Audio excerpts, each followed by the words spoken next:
Hello students, welcome to week 3, which is the first stage of your main project this semester, which is the planning phase. So as I shared in the first week's lecture, the textbook and thus the course is structured after the first 2 weeks where we're doing introductions and introduction to rhetoric and rhetorical theory and communication theory and all that fun stuff.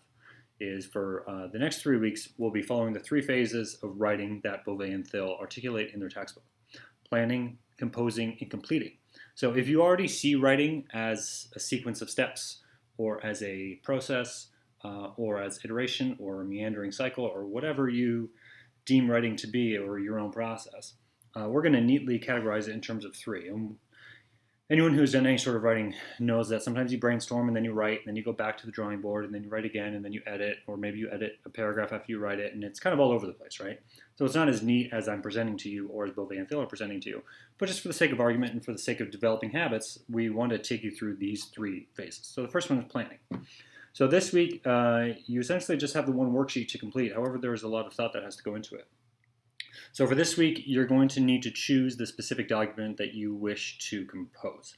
So before you begin the worksheet, you'll have to think about what is the piece of writing that you want to work on for the remainder of the semester.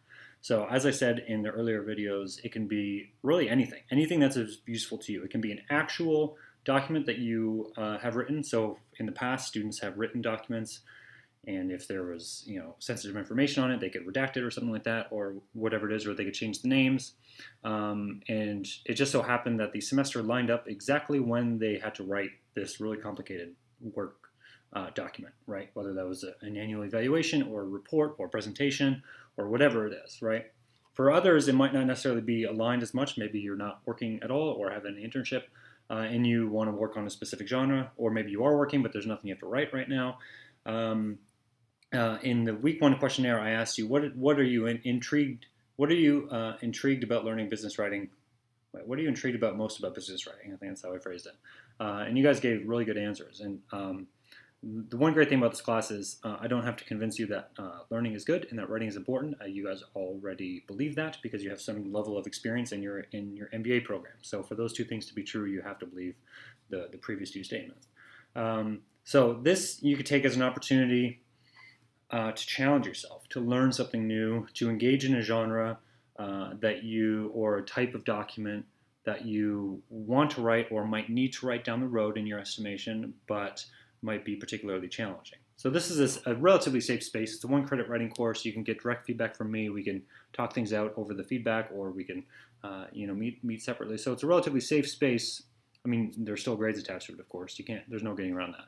But it's a relatively safe space for you to learn something new and to kind of practice and maybe experiment with a new type of writing. So I would encourage you, I think the students that get the most out of this class put the most into it. That seems like a really intuitive elementary statement, but what I mean by that is if you just choose something really short, like an email or something, just a 1-paragraph document, not that you can't think a lot for 3 weeks on a paragraph, I believe that's true, but ultimately, the more substantive the piece that you've chosen is and the more challenging it is, the more you're going to get out of it. Because over the next 3 weeks, you're going to be asked questions and be asked to engage in editing and compositional strategies that could very well help you, that will help you, I think, in your writing, in the writing you have to do in your career, or your writing career, however you want to understand it.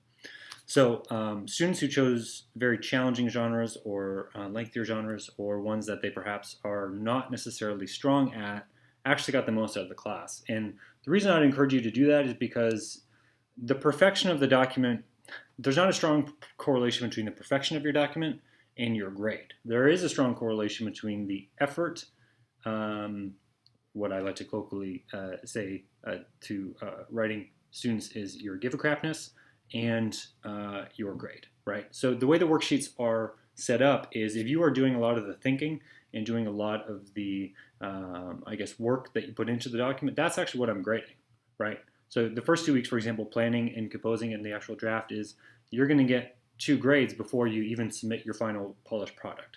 So 67% of your grade is literally before you even submit anything that you deem to be good or effective. Because what I'm making the argument is all the habits you develop in the first 2 weeks in the early stages of writing are just as important as the polishing techniques that you might have just learned in other writing classes or other workshops or something like that previously. So, with all that, keep in mind, choose something that is challenging. Choose something that you would be interested in writing. If you are starting your own business and you know you'll have to write a specific type of document, choose that. If you know that come November you have a big evaluation or a big report due at the end of this quarter or something, even if it doesn't fall within the confines of this class, try it out, right? This is a good space for you to do that and to really engage. So if you choose to write something that you know you're already good at and that you've done, then I don't think you're going to get a lot of the class. So that's the way that this is structured. So the ball's entirely in your court in terms of what you want to get out of it and how you want to practice. So that would be my admonishment or encouragement to you all. The grades, I apologize, I've been busy the last couple weeks, are a bit slow getting up there. So I apologize. I hope to get to those this week. So if you have any questions about the worksheet, really this week you just have the worksheet to do. The lone bit of confusion that you might have is the mind map or bubble map at the bottom of the worksheet. I know this makes no sense if you're watching this video before you're doing the worksheet. You just go to those sites and you just make a mind map, which is essentially what we would think of as a cloud brainstorming activity where you're just trying to kind of visualize what the piece of writing would look like. So that's all that part is doing is perhaps if you visualize the document or visualize the structure or line of argumentation or line of composition, then perhaps that might maybe facilitate more synthesis in your final piece of writing. So if you have any questions about any of the worksheet, do email me. Expect your grades for weeks 1 and 2 to be coming this week, hopefully. And if you have questions about neither of those, then have a good week, and we'll see you week